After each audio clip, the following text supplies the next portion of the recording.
Estábamos conversando con nuestro siguiente entrevistado de un viaje que tuvo que hacer, invitado a Noruega para conocer en ese país los barcos autónomos que tienen ya a prueba.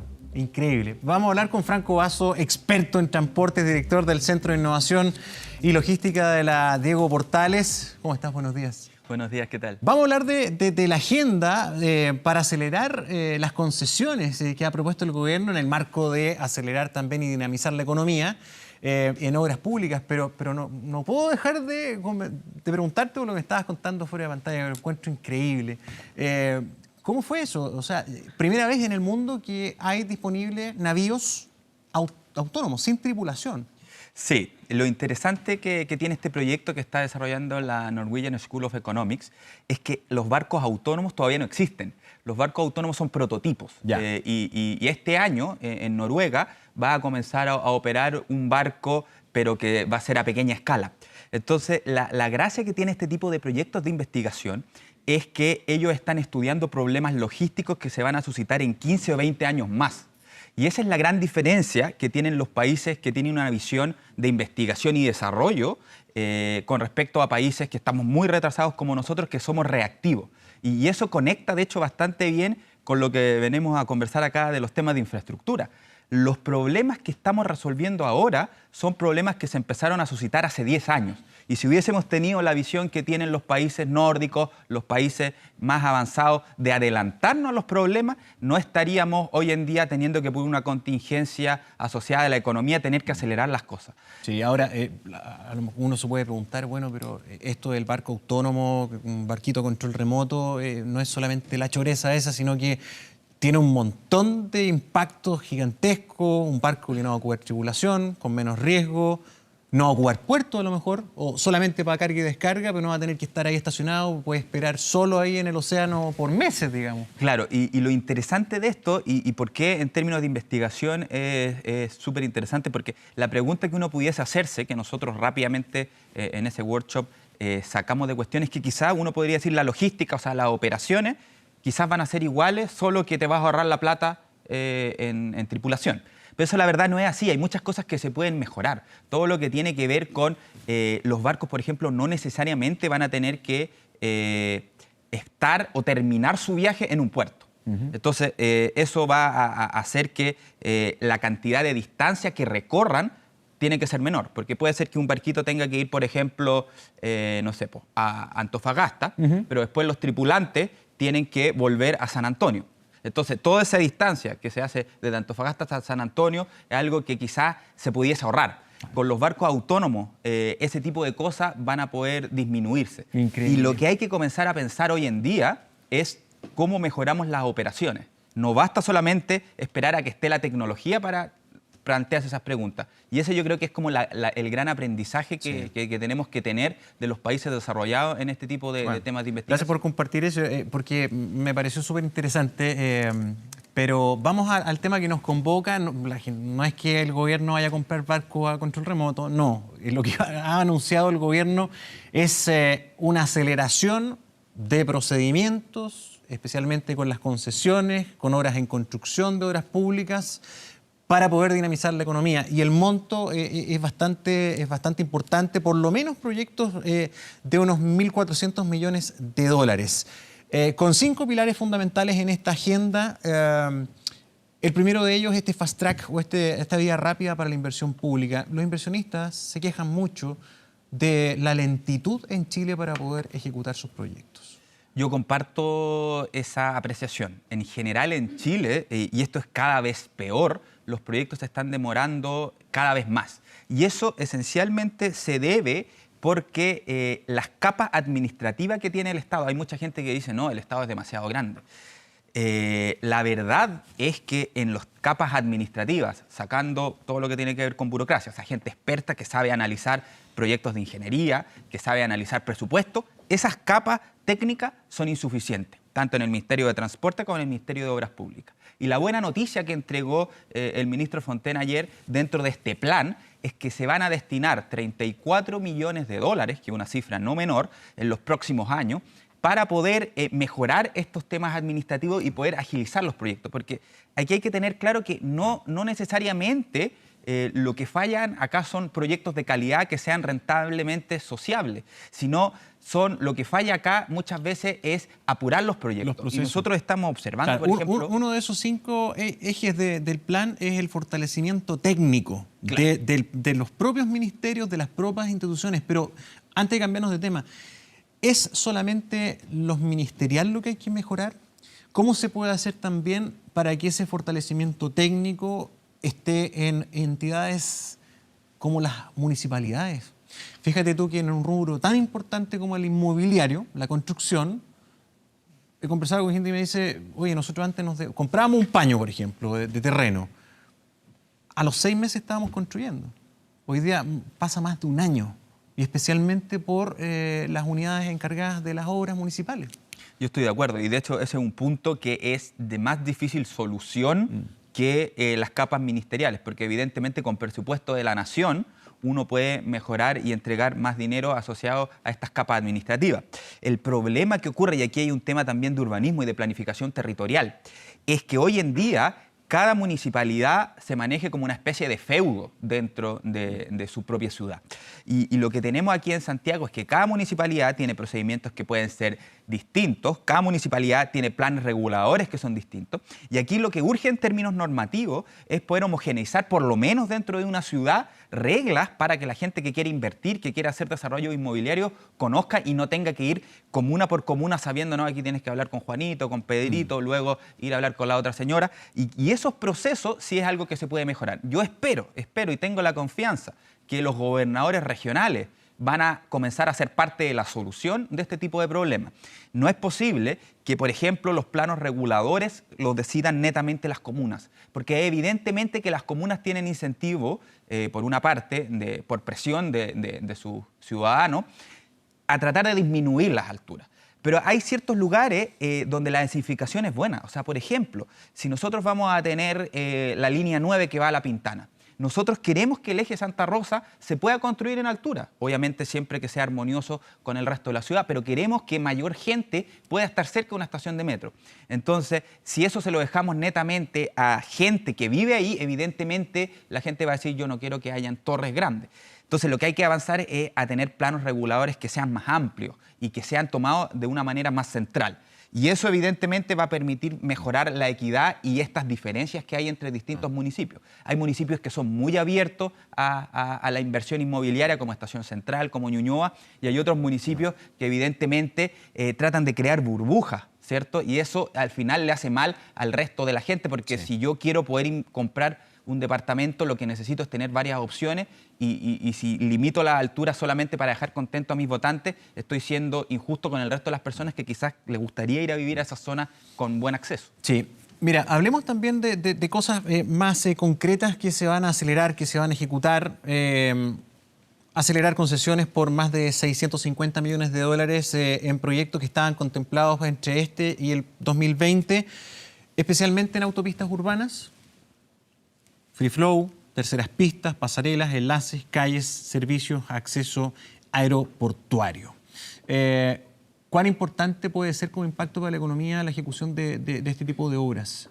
En general, en términos económicos, las obras públicas tienen un doble efecto que hacen que sean muy sexy para los políticos. Primero, generan un impacto mediático tremendo. O sea, evidentemente, cuando se hizo este anuncio primero en la cuenta pública por parte del presidente o ayer con la bajada que hizo el ministro Fontaine, genera un impacto mediático. Por ejemplo, con el tren Santiago-Valparaíso, que se va a impulsar, con la idea del metro al aeropuerto. Genera un impacto político y evidentemente en estas horas y semanas con baja aprobación puede ayudar en términos políticos. Pero además tiene un efecto económico relativamente rápido, que permite dinamizar la economía en poco tiempo, a diferencia de lo que se hace cuando son inversiones privadas. Las inversiones privadas toman mayor tiempo porque evidentemente son más cautelosos a otro tipo de situaciones. Con respecto a los proyectos que se están impulsando, en general son buenas medidas. O sea, por ejemplo, apurar la concesión al tren que va entre Santiago y Valparaíso es algo que se viene conversando hace más de 30 años, que efectivamente hoy en día están las demandas. Nosotros observamos que las congestiones que se generan en la Ruta 68 ya no son solamente los fines de semana largos ni los fines de semana. Ni la autopista del Sol. Ocurren a diario, la Ruta 78, que es la autopista del Sol. Entonces, en ese sentido... Y con 2 proyectos de megapuerto a la vuelta de la esquina. Por supuesto, de hecho, algo que sí es absolutamente necesario, más allá del transporte de pasajeros, es el transporte de carga. Sí. El transporte de carga, cuando esté listo el megapuerto y a la velocidad que va creciendo Santiago, va a ser insostenible, más encima con estas 2 pistas, la cantidad de camiones que se van a tener que recibir. Franco, antes de avanzar en otras cosas, detengámonos en la estación del tren. Tomando la expresión que utilizaste hace algún minuto, es sexy para los políticos. Ya, tenemos un gobierno que está experimentando una baja aprobación. El anuncio del tren, también lo dijiste, es una cuestión que se viene diciendo hace 30 años. Y me preocupa a mí lo que ha señalado el presidente de EFE. ¿Será viable esta vez hacer el tren y que esto no quede solamente en el anuncio sexy y en humo finalmente? Porque el presidente de EFE, que fue ministro de Transportes del primer gobierno de Sebastián Piñera, dice, a ver, ok, fantástico, pero acá los consorcios que están postulando los proyectos, los chinos y los españoles, nos están exigiendo un aseguramiento de ganancias gigantesco para invertir. Y eso tendría un costo altísimo para el Estado de Chile. Sí, tiene algo de razón el exministro Errázuriz. ¿Y eso puede hacer peligrar el proyecto otra vez, lo haga inviable y que esto sea un lindo anuncio nomás? Yo creo que no. Yo creo que ahora están las condiciones para que el proyecto avance, esencialmente porque la carga genera suficientemente ingresos que pueden subsidiar los pasajeros. Aquí lo que hay que tener claro es que en cualquier parte del mundo los trenes rápidos funcionan con déficit. En Europa son altamente subsidiados y aún así tienen pasajes que son relativamente caros si uno lo compara con el bus. Por lo tanto, esas cifras que salieron hace poco en la prensa, que el pasaje costaría 6.000 pesos, la verdad yo le creo súper poco. 6.000 pesos es algo que es muy bajo para lo que uno pudiese esperar, aun cuando uno tuviese un subsidio fuerte. ¿A cuánto deberíamos aspirar para ser realista una tarifa de tren? Porque hoy día el pasaje del bus, de la micro, está cerca de 1.000 pesos ya. O sea, un viaje Santiago-Valparaíso, ¿cuánto debería costar en tren? Yo creo de que no va a bajar de los 10.000 pesos. Ya. La verdad cuando esto empiece a operar, no creo. Y aún así va a estar subsidiado. Y va a estar subsidiado por la carga y es un poquito lo que nosotros buscamos. Efectivamente hay que tener cuidado. Hay que tener cuidado porque lo que nosotros hemos observado es que los precios que están proponiendo ambos consorcios se ven excesivamente bajos. 2.400 millones de dólares. Partieron con 1.600 en un minuto. Claro. Y han ido subiendo poco a poco a valores más realistas, pero hay que tener cuidado porque en general en las concesiones lo que uno hace para que participen los interesados internacionales es que se generan lo que técnicamente se llaman los ingresos mínimos garantizados. ¿Qué significa eso en palabras simples? Es que si es que no se cumple la demanda proyectada, el Estado pone la diferencia.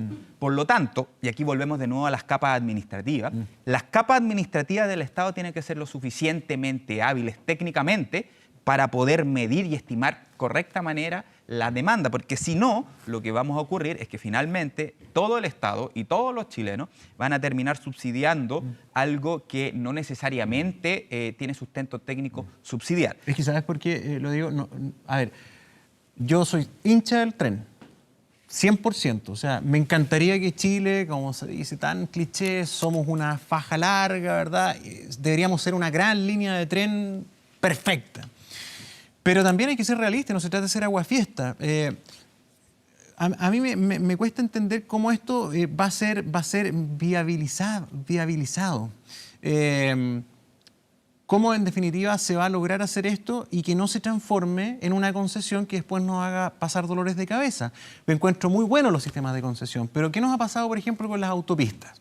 Cierto, si no hubiera sido por la concesión y con esas características, probablemente no hubiéramos tenido el Santiago de hoy. En ese tiempo nadie hubiera puesto un peso acá en Chile, pero el tiempo cambió. Se hicieron análisis también y cálculos de flujo-demanda, pero resulta que el flujo-demanda ha sido extraordinario Y hoy día, ¿cuánto estamos pagando por el TAC? Sí, claramente ahí tenéis flujo garantizado.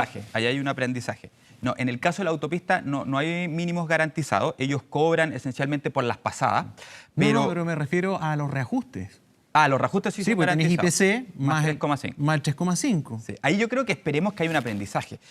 Cuando se licitaron estas autopistas urbanas, los términos en los que se hicieron, justamente porque era primera experiencia, fueron un poco demasiado benevolentes con las autopistas de esa época. Y hoy día los automovilistas efectivamente están pagando, correctamente en mi opinión, el precio asociado a esa infraestructura. Hay que tener cuidado en este caso, pero todos los análisis indican que dada la demanda que hay entre Santiago y Valparaíso y dada la necesidad de tener un transporte de carga que genera utilidades, es posible tener esta opción de poder tener el tren rápido. Ahora, aquí llama la atención en todo caso los dichos del presidente de EFE, Errázuriz. ¿Por qué? No se puso de acuerdo con el presidente antes de la cuenta anual, no conversó con respecto a la viabilidad, porque llama la atención políticamente que el presidente Piñera anuncie con bombos y platillos que se va a acelerar, que se va a generar la concesión. Se declaró como interés público el año pasado que este va a ser el gran año, que el ministro Juan Fontaine diga uno de los pilares va a ser el tren Santiago-Valparaíso, que Lucas Palacios también, el subsecretario, salga anunciando eso y que después venga el presidente EFE a portillarle la fiesta. Es extraño. ¿Habrá pasado algo ahí? Porque Errázuriz no tendría por qué haberse sentido sorprendido con esto. Sí, hubo un acto en La Moneda. Acuérdate cuando anunciaron en La Moneda, con una maqueta incluso del tren, el presidente estaba Errázuriz ahí, pues el presidente de EFE. Exacto. Y la verdad se ha dicho, el presidente de EFE lo nombra el presidente de la República, al igual que el presidente de Metro. Por lo tanto, llama la atención y habrá que creer que Errázuriz está siendo muy honesto consigo mismo al plantear estos temas. Si así fuese, se agradece porque nosotros evidentemente no queremos tener elefantes blancos, o sea, no queremos terminar pagando finalmente 2 o 3 veces lo que valen las obras. Pero hubiese sido deseable que esa conversación que está teniendo el presidente de EFE con el presidente de la República la hubiesen tenido en privado antes de andar anunciando, porque la gente efectivamente ahora empieza a dudar. O sea, si el presidente de EFE comienza a dudar de lo que dice el presidente de la República, entonces uno dice, bueno, quizás vamos a volver a lo que está ocurriendo hace 30 años. Hace 30 años salió en portada, 45 minutos Santiago-Valparaíso. Sí, pues, pero también bueno, me puedo meter en la mente del presidente de EFE, pero para tratar de entender. A lo mejor lo que él está haciendo es solamente poner sobre la mesa una cuestión de realismo, y no está contradiciendo al presidente, en el sentido de decir, ok, esto se puede hacer, pero ojo, va a tener costo alto para el Estado. Entonces, me da la impresión de que él no va a querer quedar en la historia como el quien fue culpable de que el sueño no se realizara o el que no advirtió de cómo eran las cosas. Porque los estados a veces hacen inversiones que son más onerosas de lo adecuado con un pensamiento público, de un beneficio social, ¿no? Las inversiones con beneficio social. Por ejemplo, pueden ser peras con manzanas, pero Bolivia. Evo Morales hizo esta red de teleféricos, que tú debes conocer muy bien, que son atómicos. Y es muy exitoso, es un diseño espectacular porque La Paz es una locura, su geografía, y es una red de teleféricos que sortea todo, surca todo el cielo de La Paz, pero no anda nadie arriba del teleférico, porque para ellos es súper caro el pasaje. Entonces allá, claro, los críticos políticamente dicen, acá hubo un arreglo de bigotes, acá qué pasó esto, y qué sé yo, esto fue populismo, pero también en otro sentido fue un avance extraordinario para una ciudad que dio un salto cuántico en su sistema de transporte. Entonces ahí, ¿cómo se debe sopesar esto? Sí, aquí, claro, se valora que el presidente de EFE, Errázuriz, tenga la convicción y tenga el capital político, porque quizás otro ministro que no, o sea, otro presidente EFE que no tenga ese capital político no hubiese podido hacer las declaraciones que hizo a pocos días de la cuenta anual del presidente. Se agradece que esté poniendo los temas técnicos sobre la mesa, pero lo que yo hubiese esperado es que eso se hubiese hecho junto con el presidente y que el presidente, antes de anunciar esto ya de manera reiterada, hubiese tenido en consideración y el camino que escoja lo diga, ok, nosotros hicimos los análisis técnicos y por aquí vamos. O sea, No puede ser de que el presidente por una parte anuncie, luego llegue el presidente DF por otro lado y diga, sabe que hay que tener cuidado. Uno hubiese esperado que antes del anuncio hubiera una coordinación mayor. Hubiera esa coordinación. Bueno, hay que ver, esto está en desarrollo, pero no solamente va a ser tren, ya estamos terminando la entrevista, Franco, pero va a haber otras obras que se van a acelerar. Pavimentación de hartos caminos, 300 kilómetros de caminos básicos, 60 kilómetros de caminos indígenas, el agua potable rural, inversiones en nuevos puentes. Hay una serie de cosas que se han puesto en esta lista para dinamizar la economía y uno dice, bueno, pero ok, qué bueno, pero no se está haciendo. ¿Por qué no se está acelerando esto? ¿No debería ser siempre el tranco rápido? Sí, eso llama la atención de que se hace para dinamizar la economía. Uno tendería a pensar como ciudadano que lo que uno quiere es que esto se haga porque se necesita, no porque quiero dinamizar la economía. Y eso efectivamente es algo que es más o menos difícil de explicar y que tiene que ver justamente con lo que conversábamos al principio, de que la economía está dando baja, de que hay niveles de aprobación presidenciales que son bajas. Ahora, en general, lo que sí se agradece de la cuenta anual del presidente Piñera es que ha vuelto a poner el foco en la infraestructura como modo de mejorar la calidad de vida de las personas. Ha pasado mucho tiempo, yo diría que Ricardo Lagos fue el último gran impulsor de la infraestructura a gran nivel y mucha gente pensó durante mucho tiempo que solamente con gestión, que mejorando ciertas cosas por acá, ciertas cosas por allá, podíamos cambiarle la vida a la gente. Y lo que no hemos dado cuenta, y esto es particularmente patente en transporte, es que no hay cómo reemplazar la infraestructura como un motor de crecimiento, como un motor de mejorar la movilidad, y el metro es absolutamente la mejor muestra de aquello. No hay cómo reemplazar a metro como un eje estructurante del transporte en Santiago. Y la muy buena noticia que anunció también el presidente es que por fin vamos a comenzar a estudiar metro en otras ciudades y que esto va a comenzar en Concepción, donde las condiciones hoy en día ya están dadas para poder dar el salto y comenzar a tener transporte público de calidad, idealmente integrado con otros modos que funcionen a través de licitaciones modernas en otros lugares que no sea Santiago. Está ocurriendo en términos de transporte. Hace mucho tiempo están las licitaciones congeladas, aquí mismo en Santiago no hemos tenido licitaciones, ¿para qué decir en Valparaíso, en Concepción? Por lo tanto, tenemos que avanzar hacia un sistema que sea moderno, que genere competencia, pero que también invierta en infraestructura. Y la buena noticia es que por fin hemos vuelto, yo diría desde Ricardo Lagos, a poner el foco en la infraestructura como motor para mejorar la movilidad de las personas, que es algo muy, muy necesario. Franco Basso, muchísimas gracias por venir. Muchas gracias. Que tenga buen día.